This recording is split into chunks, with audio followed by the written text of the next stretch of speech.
It is a nondescript building in a South Chicago neighborhood, but for some local residents, 832 East 57th Street in Hyde Park is anything but ordinary. Ronald Reagan lived here before he was president. President Reagan fondly recalled living there. He spoke about the gaslit streets, and I don't know, there was something story about borrowing soldiers from a neighbor, and so he had these fond memories of being there. Susan Davis lives in Hyde Park. She wrote a book on the neighborhood's historic structures and says most people don't know that Mr. Reagan lived here in 1915. It actually wasn't discovered that he did live here until the 80s. Which is partly why the home was ignored. That's until the University of Chicago purchased the property with plans to tear it down to make way for an expanding medical campus. The Commission on Chicago Landmarks refused to grant the building landmark status, clearing the way for its demolition. Those with ties to the 40th president opposed the decision. This is an opportunity to have this home is another tourist destination for them, reflecting the history of the only president born in the state of Illinois. Ann Lewis is on the board of directors of the Ronald Reagan Boyhood Home and Museum in Dixon, Illinois, about 160 kilometers west of Chicago.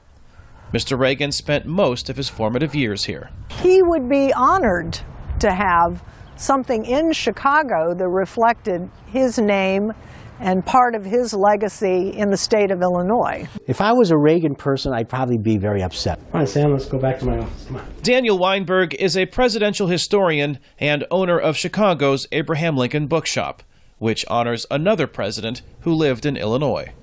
Weinberg is not convinced Reagan's Chicago home is worth saving. One can't save everything. And he was very young and was only here for a couple of years. I understand that it's important, but what about every single place that he or any president lived? The University of Chicago declined VOA's request for an interview.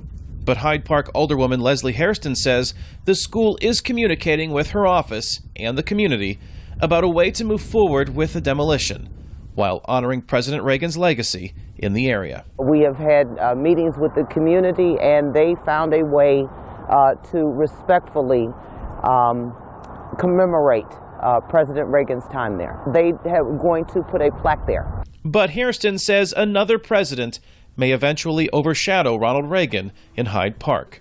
Barack Obama lived here before his inauguration in 2009 and could choose the neighborhood as the future home of his presidential library.